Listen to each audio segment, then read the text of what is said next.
Ads suck. Thanks for watching. Bye. I did this joke, I'm pretty sure, like a couple videos ago already.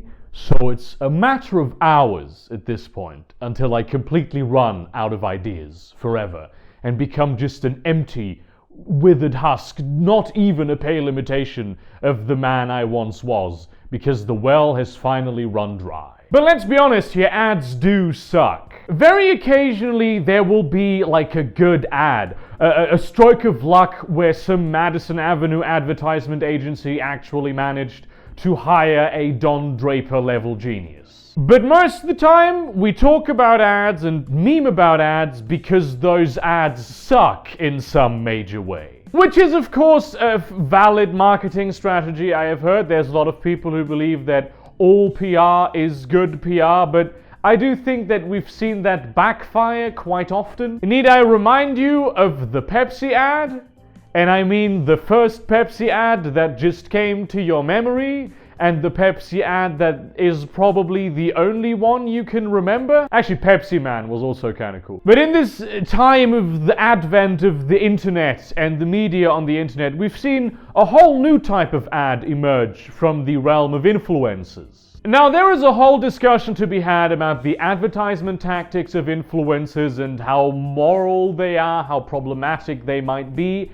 That's not what this video is about necessarily very much, maybe a little bit though. I'm talking about ads that are clearly labeled as ads, and not pre-rolls, but ad reads. These do come from the podcasting world, and usually it's just the podcast host reading the ad copy that they were given by the people that are trying to advertise on the podcast. But some have actually become a bit more creative with it, and many of those companies have encouraged this. If you listen to the same podcast that I do, you'll know what I'm talking about. But for a while now, these types of not simply reading off the script kind of ads have been appearing in other kinds of online media as well, most notably YouTube. And listen, I understand that a lot of people get pissed off when their favorite YouTuber takes the first 3 minutes of a 12-minute video to tell them about Nord Shadow Skillshare. I really do get it. But I also find it difficult to have too many problems with that.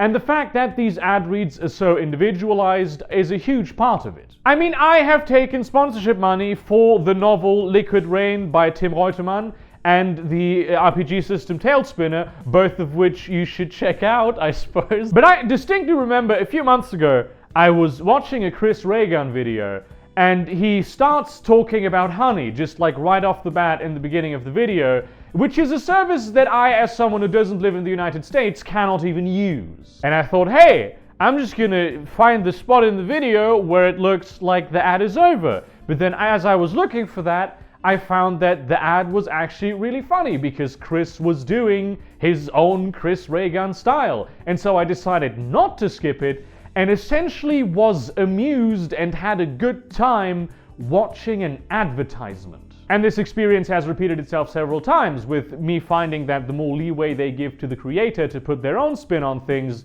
the more I enjoy it. And it's obvious why. I mean, part of the reason why I watch many channels is because I like their style of doing comedy or content in general. So this ad read is basically a minute of extra content. Now, of course, it needs to be labeled as an ad, which most of the time is how it's done. But let's be honest here for a hot minute. If someone starts talking about their new favorite mobile game where you can pick your own champions to defeat the neoliberal establishment and create the anarcho-Nazbol superstate in the middle of a video about how Luigi's Mansion is actually a statement on mental health awareness, even the most autistic among us will understand that that is an ad read. Every day I see boring ads in the streets. I see boring ads as pre-rolls and mid-rolls and post-rolls on YouTube. Presumably the situation on TV is much the same. I don't know, I haven't watched TV in years. Frankly, it's probably worse because at least on YouTube they send me ads that they think might interest me and they know a little thing about me.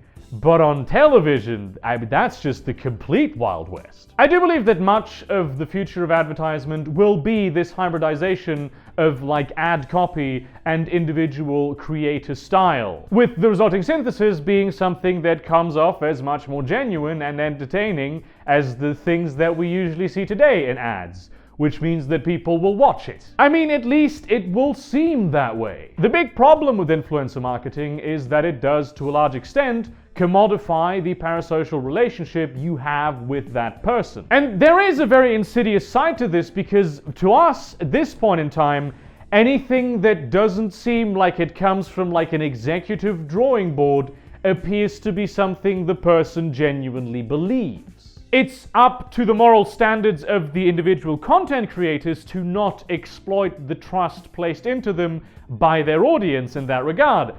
And we all know what money does to people. I promoted Liquid Rain because I think it's a genuinely good book that explores a lot of very interesting political concepts. And I promoted Tailspinner because I think it's a very cool RPG system that never as many people as should play it are going to be playing it. I've also refused sponsorship by some people and corporations who have offered me like really good sums of money because I didn't believe in their product. And sometimes writing those emails saying no was quite difficult because I knew I was shooting myself in the foot financially. If someone finds that that part of their integrity is worth less to them than sometimes very large amounts of money, I understand that. Listen, when you're several Rolls Royces deep in medical debt because last year you had a paper cut that got infected and you live in a third world country without like a proper healthcare system, sometimes you're gonna suck that curiosity stream dick. So while these ads may certainly be a lot more entertaining than the things that we are seeing today, there is a very big moral conundrum surrounding them. They could potentially be a really bad influence on the integrity of a lot of people. Because it's always easier for big corporations to throw money at like lone people sitting in their offices making their YouTube videos than negotiating with big companies and TV stations for concepts and ad time. The power differential is much more pronounced in this situation, and especially when times are lean, which will be the case very often for people in this particular line of business, sometimes it's very difficult to hold on to honor. As Louis once said, even single-edged swords are double-edged swords. Thank you very much for watching this quick video. Like, comment, subscribe, do all the things, share this to your relevant communities, but do not spam them. Consider supporting me on Patreon or Subscribestar, so I don't have to take ads, which, I mean, if you don't do it, I also probably won't take ads unless it's for products that I actually believe in. Do consider buying some of my merchandise. These are two products that I very much believe in, just like my short story collection, which you can also purchase. And in that spirit, maybe take some time out of your day and consider how you would like to be advertised to. Because I'm pretty sure ads are here to stay in one form or another. And see you around, cunts.